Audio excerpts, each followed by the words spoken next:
It's debatable, and it probably goes both ways, whether science fiction writers come up with something or whether they just kind of see the direction that engineers are going in, whether they see the possibilities.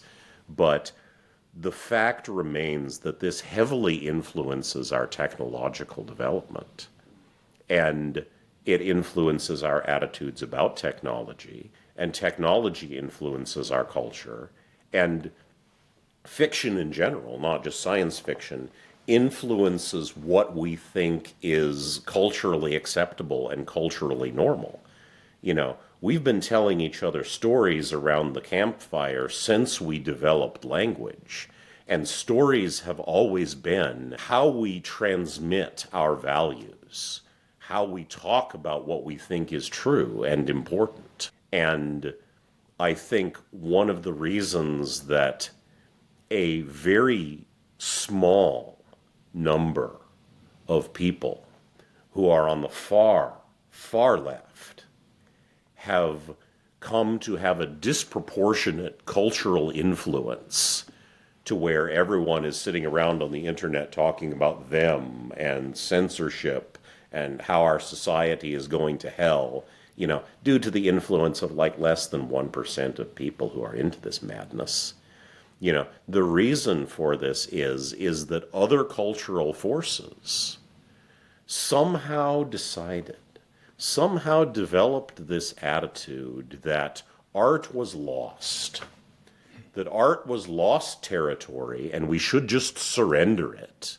And that's okay because fiction is for babies anyway. Well, even if that were true, babies grow up.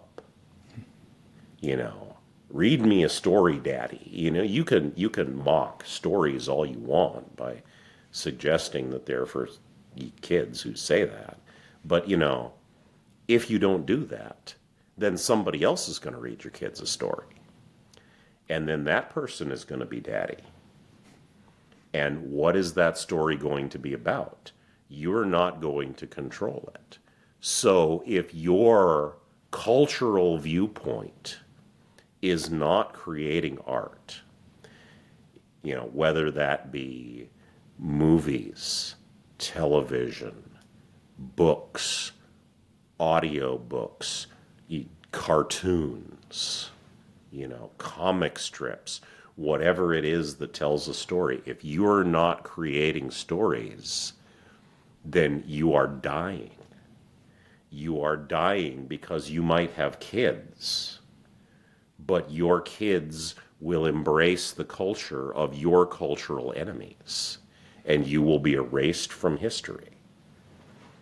So it's time that we stopped leaving art in the hands of these utterly selfish, utterly foolish, and utterly irresponsible tiny minorities of the population. You can literally point to a nice round number of city blocks in probably the Upper East Side of Manhattan that is controlling the entire United States traditional publishing industry. Well, those people live in one place. They all talk to each other. They all see the world in one way. And they're making a concerted effort to exclude alternative points of view. So it's about time that the rest of us started telling our stories. Because if you don't tell your story, no one hears it.